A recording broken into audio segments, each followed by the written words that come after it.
ملت احمد کے ہم دردوں میں غم خواروں میں ہوں، بے وفاؤں میں نہیں ہوں میں وفاداروں میں ہوں، بے وفاؤں میں نہیں ہوں میں وفاداروں میں ہوں۔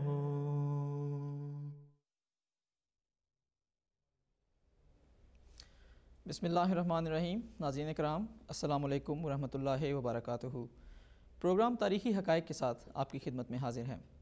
اس پروگرام میں ہم ان تاریخی حقائق کا ذکر کرتے ہیں جن سے معلوم ہو کہ جماعت احمدیہ نے امت مسلمہ کے لیے کیا خدمات انجام دی۔ یہ پروگرامز کی ایک سیریز ہے۔ اس سلسلے میں پہلے کئی موضوعات پر مشتمل پروگرامز ہم آپ کی خدمت میں پیش کر چکے ہیں۔ اگر آپ وہ پروگرام ملاحظہ کرنا چاہیں تو انٹرنیٹ پر موجود ہیں۔ ہمارا ویب سائٹ ایڈریس ہے www.youtube.com/MTA online1۔ ناظرین اکرام، گزشتہ کچھ پروگراموں میں ہم نے ذکر کیا کہ قرآن پاک اور احادیث نبوی صلی اللہ علیہ وآلہ وسلم کی پیشگوئیوں کے عین مطابق جماعت احمدیہ ہی دنیا میں وہ واحد عالمگیر جماعت ہے جس میں خلافت علی منہاج النبوت کا نظام قائم ہے۔ یہ نظام 1908 میں قائم ہوا جب حضرت مولانا حاجی الحرمین حکیم نور الدین رضی اللہ عنہ جماعت احمدیہ کے پہلے خلیفہ منتخب ہوئے۔ آپ کے دور میں جو خدمات جماعت احمدیہ نے اسلام کی ترقی کے لیے انجام دیں وہ ایک پھیلا ہوا اور وسیع مضمون ہے، جس سلسلے میں ہم نے پہلے کچھ پروگراموں میں مختصراً بات کی۔ اس سلسلے میں ہم مختلف موضوعات کا انتخاب کرتے ہیں۔ آج کے پروگرام میں ہم نے جس موضوع کا انتخاب کیا ہے وہ ہے خلافت اولیٰ کے دور میں جماعت احمدیہ نے اسلام کی اشاعت بیرونی ممالک اور بالخصوص یورپ میں جس طریقے سے کی، اس پر ہم آج بات کریں گے۔ ہمارے ساتھ شرکائے گفتگو ہیں مکرم مولانا عبدالباسط شاہد صاحب اور مکرم نصیر حبیب صاحب۔ مولانا عبدالباسط شاہد صاحب، اس سلسلے میں میرا آپ سے پہلا سوال ہے کہ بیرونی ممالک میں حضرت خلیفۃ المسیح اول کے دور میں خصوصاً بالخصوص 1908 سے جس طرح ہم شروع کرتے ہیں اور اسی دور میں تھوڑا سا پہلے بھی اسلام کی تبلیغ اور اشاعت کے لیے جو کوششیں ہوئیں بیرونی ممالک میں، اس بارے میں اگر آپ ہمارے ناظرین کو بتا سکیں۔ حضرت مسیح موعود علیہ السلام کا مشن یحیی الدین و یقیم الشریعۃ، احیاء دین اور اقام شریعت بیان کیا گیا ہے۔ حضرت مسیح موعود علیہ السلام نے اشاعت اسلام کا پیغمبرانہ جذبہ ظاہر کرتے ہوئے اس تیزی سے، اس وسعت سے، اس تنوع سے اشاعت کا کام کیا کہ عقل انسانی اس کو پورے طور پہ سمجھنے سے قاصر ہے۔ وہ ایسے تھا جیسے بجلی چمکتی ہے اور ساری دنیا اس سے روشن ہوتی ہے۔ یہ جذبہ حضرت مسیح موعود علیہ السلام نے اپنے ساتھیوں میں بھی پیدا کیا اور آپ کے فدائین میں یقیناً پہلا نمبر حضرت مولانا نور الدین کا ہے۔ وہ جذبہ جو حضرت مسیح موعود علیہ السلام میں اشاعت اسلام کا نظر آتا ہے وہ حضرت مولانا نور الدین میں بھی نظر آتا ہے، اور خدا تعالیٰ کے فضل سے جیسے جیسے زمانہ آگے بڑھتا گیا، جیسے جیسے جماعت میں وسعت ہوتی گئی، اشاعت اسلام کے کام میں بھی وسعت ہوتی گئی۔ طبی طور پہ حضرت مولانا نور الدین، جیسا کہ ہم خوب جانتے ہیں، قرآن مجید کے عاشق تھے، فدائی تھے۔ قرآن مجید سے آپ کو انتہائی شغف تھا۔ قرآن مجید کی خدمت ہی آپ اپنا مقصد سمجھتے تھے اور اس کے لیے آپ نے مختلف طریقے اختیار فرمائے۔ اور حقیقت یہ ہے کہ جو قرآن مجید کو سمجھ لے وہ اسلام کو سمجھ گیا، وہ اشاعت اسلام کے مقصد کو سمجھ گیا، اس کی زندگی میں ایسا نمونہ بن گیا یا اس کی زندگی ایسا ایک محرک یا ایسا ایک ملکہ بن گئی، ایک جذبہ بن گئی کہ اشاعت اسلام کا کام آگے جاری ہو جائے۔ تو یہ چیز ہم حضرت خلیفہ اول کی زندگی میں دیکھتے ہیں کہ یہ بڑی ہی غیر معمولی بات ہے کہ آپ نے اشاعت اسلام کا قریباً ہر وہ طریق اختیار فرمایا جو حضرت مسیح موعود علیہ السلام نے اختیار کیا تھا۔ تصنیفات کے متعلق ذکر ہو چکا ہے، ہم پہلے بیان کر چکے ہیں، جس میں حضرت مسیح موعود علیہ السلام نے مختلف تصنیفات کی ہیں۔ حضرت خلیفۃ المسیح اول نے بھی حضرت مسیح موعود کے منشا کے مطابق تصنیفات کی۔ آپ نے واعظین کا انتظام کیا، واعظین مقرر فرمائے جو مختلف جگہ پہ اسلام کی اشاعت کے لیے جاتے تھے، مختلف طریقے اختیار کرتے تھے۔ بیرون ملک تبلیغ اسلام کے لیے میں سمجھتا ہوں کہ پھر وہی چیز سامنے آ جائے گی، حضرت خلیفہ اول کا عشق قرآن اور قرآن مجید جہاں پہنچتا ہے وہ قرآن پھر اپنا کام خود کرتا ہے۔ قرآن مجید جہاں پہنچے گا، قرآن مجید کی جہاں اشاعت ہوگی، پھر قرآن کے اندر ایک مقناطیسی قوت ہے، قرآن کے اندر ایک کشش ہے، قرآن اپنی طرف لوگوں کو کھینچتا ہے۔ تو اس کے لیے حضرت خلیفۃ المسیح اول سے پہلے ہمیں کوئی ایسی قرآن مجید کی خدمت نظر نہیں آتی کہ مسلمانوں کی طرف سے باقاعدہ کسی غیر ملکی زبان میں ترجمہ قرآن مجید کا کیا گیا ہو۔ تو یہ پہلی کوشش ہے جو حضرت مولانا نور الدین نے اپنے زمانے میں کی، اپنی زندگی میں کی، اپنی باوجود اس کے کہ آپ کی پیرانہ سالی تھی، بیماری تھی، لیکن آپ نے اس کے باوجود اس کام کو پایا تکمیل تک پہنچایا۔ قرآن مجید کے انگریزی ترجمہ آپ نے مولانا محمد علی صاحب کو اس کام کے لیے مقرر فرمایا، اور ان کی آپ باقاعدہ نگرانی کرتے رہے، باقاعدہ ان کو سمجھاتے رہے، باقاعدہ ان کو نوٹ لکھاتے رہے، اور یہاں تک کہ جب وہ ترجمہ مکمل ہو گیا تو خدا تعالیٰ کی طرف سے آپ کو مبارکباد ملی۔ یعنی اس ترجمے کی قبولیت کا یہ ہے کہ غیر ملکی اشاعت، غیر ملکوں میں اشاعت اسلام کے لیے، ہندوستان سے باہر تبلیغ اسلام کے لیے بنیادی کام آپ نے یہ کیا۔ پھر ہم یہ خوب جانتے ہیں کہ آپ کے زمانے میں جب پہلا مشن جو ہے وہ انگلستان میں قائم ہوا، اس کی تقریب تو اس طرح ہو گئی کہ خواجہ کمال الدین صاحب کو کسی کام سے یہاں آنا پڑا، تو جیسے ہر احمدی کا یہ کام ہوتا ہے، انہوں نے تبلیغ کی طرف بھی توجہ دی اور تبلیغ کا کام بھی کیا۔ حضرت مولانا نور الدین نے خواجہ کمال الدین صاحب کو وہاں سے آتے وقت یہ بتایا کہ انگلستان میں ایک مسجد ہے جو کسی زمانے میں بنائی گئی تھی، آپ اس کے متعلق اس کی طرف توجہ کریں اور دیکھیں، اگر آپ کو مل سکے آپ واگزار کرائیں اس کو اور اس میں اپنا کام جاری کریں۔ تو یہ حضرت خلیفہ اول کی وسعت معلومات کا بھی اس سے اندازہ ہوتا ہے کہ آپ کو یہ معلوم تھا کہ انگلستان میں یہ دراصل مسجد شاہ جہاں یا واکنگ مسجد جس کو ہم بعد میں کہتے ہیں اس کی طرف اشارہ تھا، اور یہ بھوپال کی جو ملکہ تھیں ان کے انیشیٹو پہ مسجد بنائی گئی تھی واکنگ کے مقام پہ، اور وہ جب سے بنی تھی اس وقت سے بند پڑی تھی۔ اس کو مسجد کی صرف ایک علامتی طور پہ کہ یہ مسجد بنی ہوئی ہے، لیکن اس میں کوئی نہ نمازی تھے نہ کوئی۔ تو خواجہ کمال الدین صاحب کے یہاں آنے سے، حضرت مولانا نور الدین کے توجہ دلانے سے وہ مسجد جو ہے وہ حاصل ہوئی اور وہاں پہ نماز پڑھی گئی، وہاں پہ باقاعدہ مشن کا قیام ہوا۔ تو یہ ایک عرصے تک واحد جگہ تھی جہاں نماز پڑھی جاتی تھی یا مسلمانوں کا کوئی نشان ملتا تھا۔ تو اس کے بعد حضرت خلیفہ اول کے زمانے میں ہی باقاعدہ مبلغ بھی حضرت چودھری فتح محمد سیال یہاں پہ تشریف لائے، اور یہ بھی میں سمجھتا ہوں کہ اس میں بھی انجمن انصار اللہ جو زمانے میں قائم تھی یہ اس کا کارنامہ تھا۔ چودھری فتح محمد سیال کے اخراجات سفر، اور بلکہ وہ خود ممبر بھی تھے اس انجمن کے، تو یہ خلیفہ اول کے زمانے میں تبلیغ اسلام کا کام بنیادی طور پہ اس طرح سے شروع ہوا، اور جو پھر آگے اللہ تعالیٰ کے فضل سے ترقی کرتا چلا گیا۔ یہ اس مشن کے قیام کا ہی ایک میں سمجھتا ہوں ضمنی فائدہ، لیکن بہت بڑا فائدہ یہ ہے کہ اسی مشن کے ذریعے پھر مسجد فضل قائم ہوئی، اور مسجد فضل میں کس طرح سے دعائیں کی گئی ہوں گی اس کا اس بات سے اندازہ ہوتا ہے کہ آج جو نتائج نکل رہے ہیں، اور جس طرح ساری دنیا میں مرکز اسلام کی اشاعت کا مرکز مسجد فضل بنی ہوئی ہے، اس سے پتہ چلتا ہے کہ بنانے والوں کی نیت اور ان کی دعائیں کیسی مخلصانہ تھیں۔ جی جزاک اللہ مولانا صاحب۔ اسی ضمن میں اگر ہم ذکر کرتے چلیں اس بات کا بھی، کسی موقع پر حضرت خلیفۃ المسیح اول رضی اللہ عنہ نے بیرونی ممالک میں جو خدمات تھیں اس سلسلے میں بتایا کہ جن جن ممالک کے اندر ہمارے مشنز اسٹیبلش ہو چکے ہیں یا جہاں جہاں جماعت کی کچھ تعداد موجود ہے، اگر اس سلسلے میں کچھ تھوڑا بتا سکیں۔ حضرت مولانا نور الدین نے جو اپنے زمانے میں جماعت کی وسعت کی طرف اشارہ فرماتے ہوئے بیان فرمایا ہے، فرماتے ہیں حضرت خلیفہ اول کے دور خلافت میں بیرونی ممالک میں نیروبی، ممباسا، کسمو، مگوئی، برما، رنگون اور لندن کے علاوہ آسٹریلیا، چین، ہانگ کانگ، سنگاپور، ترکی، طرابلس، بغداد، جدہ اور ماریشس میں جماعتیں قائم ہو چکی تھیں، اور حضور نے اس کے متعلق فرمایا کہ ہماری جماعت 4 لاکھ سے زیادہ ہے، اور بلاد افریقہ، یورپ اور امریکہ میں، چین اور آسٹریلیا میں ابھی پہنچے ہیں۔ انشاءاللہ ایک برس کے بعد آپ دیکھیں گے کس قدر کامیاب ہوئے، اور خدا تعالیٰ کے فضل سے حضور کی یہ بات کہی خوب پوری ہوئی۔ میرا خیال ہے میں اس میں یہ بھی اضافہ کر سکتا ہوں یہاں پہ، یہ بھی دلچسپ رہے گا کہ حضرت خلیفہ اول کے زمانے میں حضرت صاحبزادہ مرزا بشیر الدین محمود احمد نے مصر اور عرب کا سفر اختیار کیا.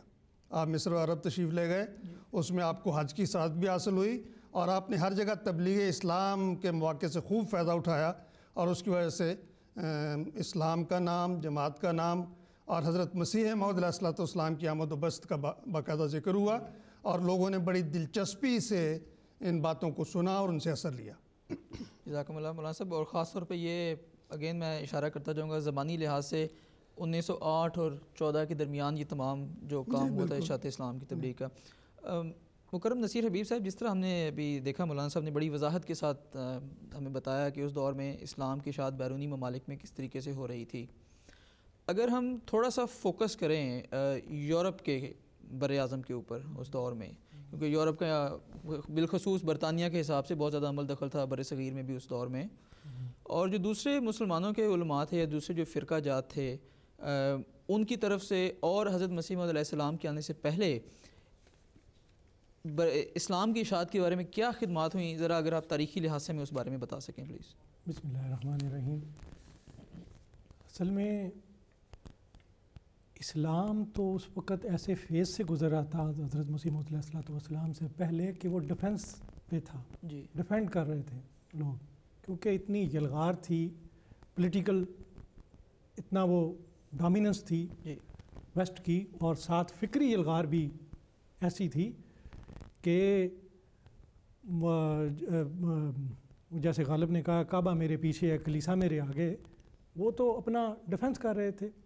اس کے بعد آہستہ آہستہ 1865 میں کے قریب یہ نہر سویز بنی ہے, سوری 69 کے قریب 1869 کے قریب میں نہر سویز کھلی ہے, تو لوگ آئے ہیں, رابطے بنے ہیں. تو اس میں ایک بکنگ مشن کا حوالہ دیا گیا. یہ ڈاکٹر لائٹنر تھے, یہ مستشرق تھے, اور مسٹریا ہنگری سے آئے, اور پھر وہ چلے گئے لاہور, آ گئے وہاں وہ اورینٹلسٹ مقرر ہو گئے گورنمنٹ کالج لاہور میں, بعد میں پنجاب یونیورسٹی میں. یہ جب آئے ہیں 1889 میں انہوں نے مسجد یہ بنائی ہے, اور نواب بیگم بھوپال نے اس کے لیے فنڈز دیے ہیں. 1899 کو ان کا انتقال ہو گیا, مسجد یہ بند پڑی تھی. تو اس کے علاوہ سر سید آئے ہیں 1869 میں لندن, انہوں نے ولیم میور کے وہ دیکھیے کتاب لائف آف محمد, اس کے دیکھا, انہوں نے لکھا خط کہ میرا تو دل کباب ہو گیا اس کے اعتراضات پڑھ کے. انہوں نے پھر خطبات احمدیہ کی صورت جواب دیے ہیں. تو یہ کوششیں ایک طرح سے انفرادی کوششیں ہیں, مختلف ہوتی رہی ہیں. تو حضرت مسیح موعود علیہ الصلوۃ والسلام کا جو رسپانڈ ہے, جو جواب ہے, اور پھر جسے آگے بڑھایا ہے حضرت حکیم الامت نے, اور پھر جیسے خواجہ کمال الدین صاحب 1912 میں وہ اپنے کیس کے سلسلے میں آئے ہیں پیروی کرنے کے لیے کسی مقدمے کی, اور ان کو حضرت خلیفۃ المسیح اول نے فرمایا ہے کہ یہاں مسجد ہے, اور انہوں نے اتنا ان کو تڑپ تھا, اتنا ان کو تھا کسی طرح یہ میسج جو پہنچے. بات یہ ہے کہ مختلف رسپانڈ آئے ہیں مسلم انٹیلیجنشیا کی طرف سے, علماء کی طرف سے, لیکن حضرت مسیح موعود علیہ الصلوۃ والسلام کا جو رسپانس ہے, جو جواب ہے, وہ مشہور ہسٹورین ٹائنبی کے بقول, اس نے جو کتاب لکھی ہے اپنی سویلائزیشن آن ٹرائل, اس میں سب سے جینون رسپانس جو 2 مومنٹ اس نے کاؤنٹ کیے ہیں کہ یہ مغرب کے چیلنج کے سلسلے میں جو رسپانڈ انہوں نے دیا ہے یہ جینون ہے, اور یہ جو روحانی خلا ہے مغرب میں اس کو یہ فل کر سکتی ہیں. آپ دیکھیں کہ جو ویکیوم ہے, جو خلا ہے, نہ فزیکل ورلڈ میں رہتا ہے نہ اسپرچول ورلڈ میں رہتا ہے. فزیکل ورلڈ میں بھی آپ دیکھتے ہیں جب دباؤ پیدا ہوتا ہے, کم دباؤ ہوتا ہے, تو ایک دم ارد گرد سے آتی ہے رش کر کے ہوا. اسی طرح اسپرچولیزم میں بھی جب اسپرچول ویکیوم آپ دیکھیں, اس میں اس نے کہا کہ یہ جینون رسپانس ہے. یہ مستقبل میں, کیونکہ مغرب جو ہے وہ اپنے مستقبل میں اپنے جن چیلنجوں اسے درپیش ہیں وہ کامیابی سے ان پہ قابو نہیں پا سکتا. کوئی موومنٹ لازماً آئے گی اس ویکیوم کو فل کرنے کے لیے. تو اس نے اس موومنٹ کو, احمدیہ موومنٹ کو, اس نے ون آف دا موومنٹ قرار دیا جو یہ ویکیوم فل کر سکتی ہے. آپ حیرت انگیز دیکھیں گے اس میں مشابہت کیسی ہے. حضرت عیسیٰ تشریف لائے ہیں, مبعوث ہوئے ہیں 1300 سال بعد حضرت موسیٰ علیہ السلام کے, اور جیسے کہ وہ جانتے ہیں انا ارسلنا علیکم رسولا شاہدا کما ارسلنا الی فرعون رسولا، جی اسی طرح حضرت مسیح موعود علیہ الصلوۃ والسلام تشریف لائے ہیں 1300 سال بعد، جب حضرت عیسیٰ آئے ہیں اور یہودی اس فیز سے گزر رہے تھے جس فیز میں سے مسلمان حضرت مسیح موعود علیہ الصلوۃ والسلام کے فیز میں سے گزر رہے تھے۔ جی جب حضرت عیسیٰ نے فرمایا، انہیں کہا کہ جی روحانی سلطنت لینے کے لیے میں دینے کے لیے آیا ہوں، یہودی کہنے کے میں تو فزیکل سلطنت چاہیے، لیکن ٹوٹتی ہوئی سویلائزیشن تھی رومن کی، جس میں اسی طرح سیکولرزم تھا اور ویکیوم پیدا ہو گیا تھا اسپرچل۔ جی انہی کی روڈز، انہی کے کمیونیکیشن کے ذرائع استعمال کرتے ہوئے عیسائی پادری جو ہیں وہ اس جگہ پہنچے ہیں جس جگہ سے وہ نکلے تھے انہی کی، اور لکھا ہے ایک ہسٹورین نے، دیکھو جی اس پہ جو ہم نے سڑکیں بنائی تھیں اپنے فاتحین کے لیے، اس پہ تو عیسائی پادری دوڑتے نظر آتے ہیں۔ جی اور اسی طرح جو حضرت مسیح موعود علیہ الصلوۃ والسلام کے دور میں نقشہ ہم دیکھتے ہیں کہ جو کمیونیکیشن کے ذرائع ایجاد ہوئے ہیں انہی کو استعمال کرتے ہیں، ہم وہاں پہنچے ہیں۔ اور جب یہ رشین سیٹلائٹ کے تھرو پہلی بار جب ہمارا میسج MTA کے ذریعے گیا، میں حیران رہ گیا کہ رشین بنانے والے کے ذہن میں یہ وہم و گمان میں بھی نہیں ہوگا کہ جسے وہ ریٹروگریسو فورسز کہتے ہیں ان کا میسج یہاں جائے گا، اس کے وہم اس طرح ہوتے ہیں کام قدرت کی۔ اسی طرح ہم آئے ہیں میسج کو لے کے، اور اس نے یہ کہا تھا کہ ٹینبی نے کہا تھا کہ تاریخ کی کشتی، تہذیب کی کشتی تاریخ کے سمندر میں 5 یا 6 ہزار میل کا فاصلہ طے کر رہی ہے، اب یہ چٹانوں کی طرف بڑھ رہی ہے جس سے چکر کھا کے نکل جانا کشتی چلانے والے کے بس میں نہیں ہے۔ بالکل، تو اب اسے ضرورت ہے، تو وہ ہم نے ضرورت پوری کی ہے اس میسج کو حضرت مسیح موعود، اور اس کو ریکارڈ کیا ہے ٹو بی فورس، ایسی فورس قرار دیا ہے جسے سمجھتے ہیں۔ تو یہ میسج لے کے آئے ہیں ہم سب سے پہلے، اور اس انداز سے اس کو ہم نے متعارف کروایا ہے، اور انشاءاللہ یہ جو پیاس ہے روحانی، جس کے باعث 2 بار حضرت مسیح موعود نے جب فرمایا تھا 1907 میں کہ ایشیا تو بھی امن میں نہیں ہے، یورپ کے رہنے والوں تو بھی محفوظ نہیں ہے، اور جزائر کے رہنے والوں کوئی مصنوعی خدا تمہاری مدد کے لیے نہیں آئے گا۔ اور 1914 کا ورلڈ وار ہوئی ہے، پھر 1939 کو ورلڈ وار ہوئی ہے۔ جو جس عقل شعور کو سمجھتے تھے کہ ہمیں یہ نکال دے گی، اعتماد کے ساتھ وہ نکلے تھے، اس کے بعد سٹیگرنگ شروع ہو گئی ہے، لڑکھڑانا شروع ہو گئی ہے تہذیب، اور اس کے بعد مشہور مصنفین نے ودر اسلام ایک کتاب ہے، اس کے مصنف نے کہا کہ مغرب جب اگر اسلام کی روحانیت اس میں شامل ہو جائے تو پھر ہم اس سے بچ سکتے ہیں۔ ہم نے زمانے کے تقاضے کو پورا کیا ہے، بر وقت آئے ہیں، بر حق آئے ہیں حضرت مسیح موعود علیہ الصلوۃ والسلام، اور اس کو تقاضے کو پورا کر رہے ہیں، اور یہ ہے انشاءاللہ تعالیٰ، یہ اب آغاز ہے، یہ شروع ہوا ہے۔ ہم نے MTA کے ساتھ ہم ایک نئے دور میں داخل ہو گئے ہیں، اور اسی طرح جیسے پہلے کامیابی ہوئی تھی اسی طرح انشاءاللہ ہمیں کامیابی ہوئے گی، اور وہ جو اسی طرح جیسے کہتے ہیں انشاءاللہ یہ دین غالب آئے گا آرگومنٹس کے ساتھ۔ جزاک اللہ۔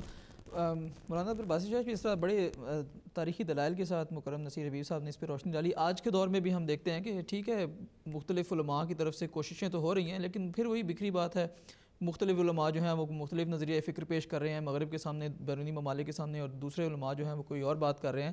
جماعت احمدیہ واحد جماعت ہے جس میں تنظیم ہے اور ایک یونیفائڈ میسج پوری دنیا کو دیا جاتا ہے، صحیح اسلام کی تعلیم دی جاتی ہے۔ دوبارہ بات لے کے جاتے ہیں ماضی میں حضرت خلیفۃ المسیح اول کے دور میں، جب یہ مشن اسٹیبلش کیا گیا تھا بالخصوص یورپ یعنی لندن میں، اس دور کے اندر ظاہری بات ہے کہ ایک نیا مشن اسٹیبلش ہو رہا ہے فورن ملک کے اندر، ظاہری بات ہے ایک چیلنج تھا، اور بھی اس کے سراؤنڈنگ جو سرکمسٹانسز تھے چیلنجنگ تھے۔ اس دور کے اندر حضرت خلیفۃ المسیح اول نے جب مبلغین کو بھجوایا برطانیہ میں، یورپ میں اور مغربی ممالک میں، کس طرح سے ان کی تربیت کی، تبلیغ کی، ان کو کیا پیغام دیا، اور کیا ان کی مطلب ٹیچنگ کی کہ اس طریقے سے پیغام کو پھیلائیں بیرونی ممالک میں؟ یہ ذکر ہو چکا ہے کہ یہاں پہ خواجہ کمال الدین صاحب تشریف لائے تھے۔ حضرت مولانا غلام سور راجکی صاحب نے بڑی تفصیل سے یہ ذکر کیا ہے کہ خواجہ صاحب کے یہاں آنے کی کیا تقریب تھی۔ وہ مقدمے کے سلسلے میں نواب محمد رضوی حیدرآباد کے ایک بزرگ تھے ہمارے احمدی، اس زمانے میں بمبئی میں رہتے تھے، ان کا تعارف خواجہ صاحب سے ہوا، اور خواجہ صاحب سے ڈسکس کیا، انہوں نے اپنا کوئی کیس تھا ان کا، تو اس کے لیے، اس کی پیروی کے لیے حضرت مولانا راجکی صاحب کی روایت کے مطابق انہوں نے رقم معین طور پہ ان کو دی، اور وہ یہاں آئے، انہوں نے وہ اس مقدمے کی پیروی بھی کی اور خدمت دین بھی ساتھ ساتھ کی۔ خواجہ کمال الدین صاحب کا طریقہ کار جو ہے وہ ہندوستان میں بھی ایک مقبول اور ہر دل عزیز خطیب کے طور پہ جانے جاتے تھے۔ اچھے وجیح آدمی تھے، خوش شکل تھے اور اچھا لباس پہنتے تھے، جس مجلس میں جاتے تھے چھا جاتے تھے۔ ان خوبیوں کی وجہ سے انہوں نے یہ سمجھا کہ میں جہاں جاؤں گا میں مقبول ہو جاؤں گا اور جس طرح چاہوں گا لوگوں سے اپنی بات کو منواؤں گا۔ لیکن اس کے ساتھ یہ کمزوری ضرور آئی کہ حضرت مسیح موعود علیہ الصلوۃ والسلام کا ذکر کرنے سے وہ کچھ اجتناب کرتے تھے۔ وہ سمجھتے تھے کہ عام اسلامی مضامین جو ہیں وہ بیان کیے جائیں تو اس کا لوگوں پہ اچھا اثر ہوتا ہے اور اس کے نتیجے میں امداد اور چندہ وغیرہ بھی کافی مل جاتا ہے، شہرت بھی اچھی ہو جاتی ہے، زندہ باد کے نعرے بھی لگ جاتے ہیں، تو یہ طریق درست ہے، یہ طریق ہونا چاہیے۔ یہ حضرت مسیح موعود علیہ الصلوۃ والسلام کے زمانے میں بھی خیال آیا تھا بعض وجوہ سے۔ حضرت مسیح علیہ السلام کے سامنے جب پیش کیا گیا تو حضور نے بڑی سختی سے اس کو منع فرمایا، اور آپ نے فرمایا کہ مجھے چھوڑ کر آپ کیا مردہ اسلام پیش کریں گے؟ اصل حقیقت بھی یہی ہے کہ زندہ اسلام اور زندہ قرآن اور زندہ پیغام تو مسیح علیہ السلام کے ذریعے ملتا ہے۔ اگر اس ذکر کو چھوڑ دیا جائے تو پھر تو وہی باتیں ہیں جو پہلے لوگ قصے اور کہانی کی طرح بیان کرتے تھے، اور نہ اس میں کوئی اثر تھا اور نہ اس میں کوئی کشش تھی۔ تو یہی وجہ بنتی ہے کہ حضرت خواجہ جو کام کیا گیا حضرت خلیفہ اول کے زمانے میں، بے شک خواجہ صاحب کو اس کا کریڈٹ جاتا ہے کہ وہ یہاں سب سے پہلے آئے تھے، لیکن جب باقاعدہ تبلیغ کا کام شروع کیا گیا تو حضرت چودھری فتح محمد سیال کو یہ شرف حاصل ہوا کہ وہ یہاں پہ آئے، اور یقیناً یہ بہت بڑا چیلنج تھا۔ جیسے ہم دیکھتے ہیں آج کل کے حالات میں بھی اس وقت حالات نسبتاً مختلف تھے۔ آج کل مذہب کی گرفت یا اثر اتنا زیادہ نہیں رہا۔ چرچ کا اثر جو اس زمانے میں تھا وہ چرچ کا اثر قریباً ختم ہو چکا ہے۔ اس وقت چرچ سے مقابلہ تھا، اور چرچ کے بنیادی چیز یہ تھی کہ مسیح آسمان پر زندہ موجود ہیں، اور یہ ان کو سب سے زیادہ تقویت اس بات سے ملتی تھی کہ مسلمان بھی ساتھ یہ کہہ دیتے کہ ٹھیک ہے مسیح آسمان پر زندہ موجود ہے۔ جی، تو اس طرح عیسائیت کے لیے غلبے کا سامان ہو جاتا تھا اور مسلمان دب جاتے تھے۔ خواجہ کمال الدین صاحب کے پاس یہ ہتھیار ضرور موجود تھا، لیکن وہ اس کو پورے طور پہ استعمال نہیں کر سکتے تھے، کیونکہ یہ تھیوری یا یہ جو بات پیش کی گئی تھی، یہ انکشاف حضرت مسیح علیہ السلام نے پیش کیا تھا، اور یہ وہ کلید تھی، وہ گر تھا جس سے حضرت مسیح علیہ السلام نے فرمایا کہ آپ عیسائیت پہ آپ کو غلبہ حاصل ہوگا۔ تو بہرحال میں اپنی بات کو مختصر کرتا ہوں کہ وہ جو چیلنج تھا اس کو جماعت احمدیہ نے قبول کیا، اور اپنے حضرت خلیفۃ المسیح اول کے ارشادات کے مطابق اپنے ذاتی نمونے سے، کیونکہ ذاتی نمونہ جو ہے یہ ایسی تبلیغ ہے جس کا کوئی روک نہیں سکتا، جس کو کوئی قانون روک نہیں سکتا، جس کا اثر جو ہے وہ روکوں کی وجہ سے زیادہ ہوتا چلا جاتا ہے۔ تو آپ نے فرمایا کہ وہاں جا رہے ہو، مبلغین کو آپ نے نصیحت فرمائی، خواجہ کمال الدین صاحب کو بھی، حضرت چودھری فتح محمد سیال صاحب کو بھی، یہ کہ وہاں جاؤ تو یہ خیال کرنا شراب ام الخبائث ہے، اس سے بچنے کی کوشش کرنا، کھانے پینے میں حلت و حرمت کا خیال رکھنا، اور یہ کہ اپنی زندگی اپنا کردار جو ہے وہ صاف رکھنا۔ آپ نے اور نصیحتوں میں سے ایک نصیحت یہ بھی فرمائی کہ سورہ یوسف کی تلاوت کرنا، اور سورہ یوسف کی تلاوت کا مطلب یہی ہے کہ یہاں پر جو گناہ کے مواقع اور شہوات کا جو لالچ اور رغبت پیدا ہو سکتی ہے اس سے بچنے کے لیے قرآن کا سہارا لینا، اسوہ یوسفی پہ عمل کرنا، اور اس طرح سے تمہاری خدا تعالیٰ مدد کرے گا۔ اور یہ نصائح واقعی ایسی ثابت ہوئیں کہ جو اشاعت اسلام کے لیے ممد و معاون ثابت ہوئی۔ جزاک اللہ مولانا صاحب، جیسے آپ نے بھی ذکر کیا حضرت چودھری فتح محمد صاحب سیال کا، جب وہ یہاں پہ تشریف لائے، اسی سلسلے میں مختصراً ہمارے ناظرین کے لیے دلچسپی کا باعث ہو سکتا ہے اگر آپ ذکر کریں کہ جب لندن مشن کا باقاعدہ قیام آیا، جس کو آج مسجد فضل بھی ہے، اس سلسلے میں تھوڑا بتا سکیں کہ اس کا ایک قیام عمل میں، اور آج اس کی کیا اہمیت ہے، ذرا مختصراً پلیز۔ یہ میں سمجھتا ہوں کہ یہ بڑی دلچسپی کی بات ہے، بڑی مفید بات ہے کہ کس طرح آہستہ آہستہ ہمارا مشن جو ہے وہ قائم ہوا۔ لیکن بہرحال حضرت چودھری صاحب جب تشریف لائیں یہاں پہ تو اس وقت تو یہ مسجد فضل نہیں تھی،